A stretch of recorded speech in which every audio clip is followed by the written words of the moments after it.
welcome to On This Day in Tudor History with me, Claire Ridgway, author of several Tudor history books. Now today I'm taking you back to the reign of King Edward VI. For on this day in Tudor history, the 6th of June 1549, an army of rebels assembled at Bodmin in Cornwall, and Mayor Bray convened a town meeting where resolutions were put containing the demands of the rebels who were against the introduction of the new Book of Common Prayer. This led to the famous Prayer Book Rebellion of Edward VI's reign. And among those present at the meeting in Bodmin on this day in 1549 was Humphrey Arundell of Helland in Cornwall, an experienced soldier who became leader of the Cornish forces in the Prayer Book Rebellion. The Prayer Book Rebellion took place in the southwest of England, a predominantly Catholic area, in the summer of 1549.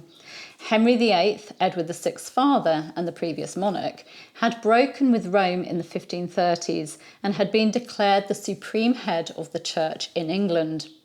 Although Henry had died a Catholic, the break had brought religious changes to the country, and these had become more Protestant when his young son came to the throne.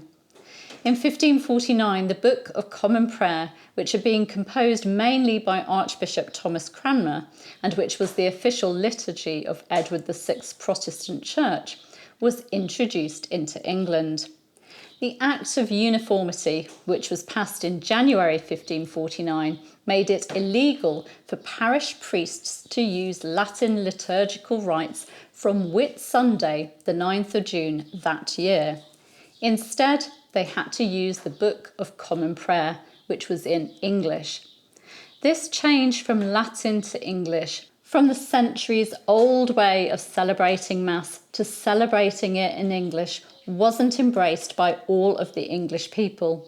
And in the summer of 1549, there was trouble in Devon and Cornwall due to poor economic conditions combined with the unpopularity of the religious changes of the last 15 years or so.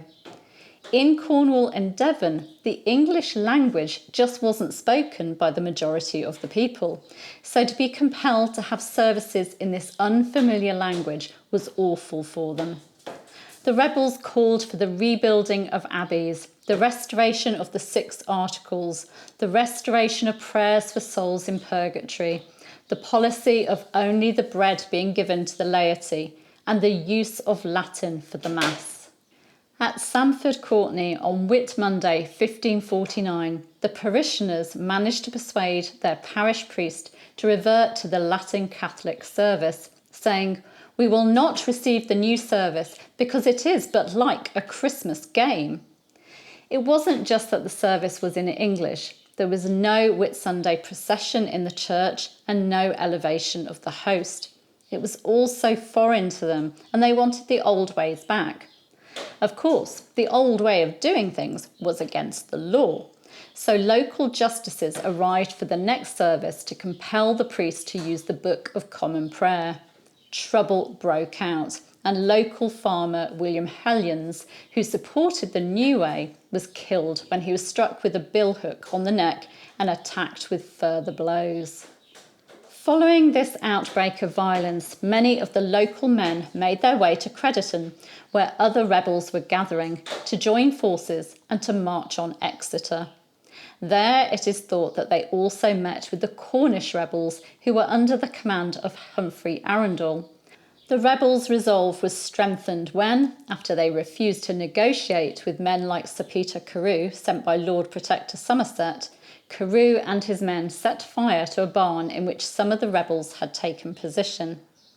On the 2nd of July 1549, the rebels marched on to Exeter under the banner of the 5 Wounds, which had been used in the Pilgrimage of Grace Rebellion, and they laid siege to the city, a siege which would last for 5 to 6 weeks. The Prayer Book Rebellion saw several clashes between the rebels and the Crown forces. The Battle of Fenny Bridges, the Battle of Woodbury Common, the Battle of Clyst St Mary, the Battle of Clyst Heath, the relief of Exeter, which ended the siege, and then the final battle on the 17th of August 1549, the Battle of Stamford Courtenay, which saw those rebels who'd survived the Battle of Clistheath being routed by the Crown forces. Many hundreds of rebels were killed, and surviving rebel leaders were captured, including Humphrey Arundell, who was imprisoned in Rougemont Castle in Exeter and then the Tower of London, before being tried and condemned for high treason and executed in January 1550. Now, I've done talks before on the Battle of Clyst St Mary and the Battle of Clistheath, so I'll give you links to those.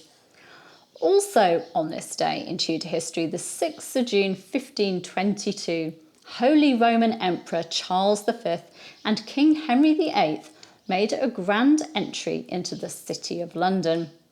You can find out more about the pageantry involved in last year's video, which I'll also give you a link to.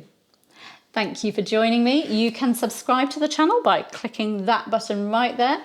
You can hit the bell to be notified as these videos go live, and you can give me a like and leave a comment. I'll be back tomorrow. Bye-bye.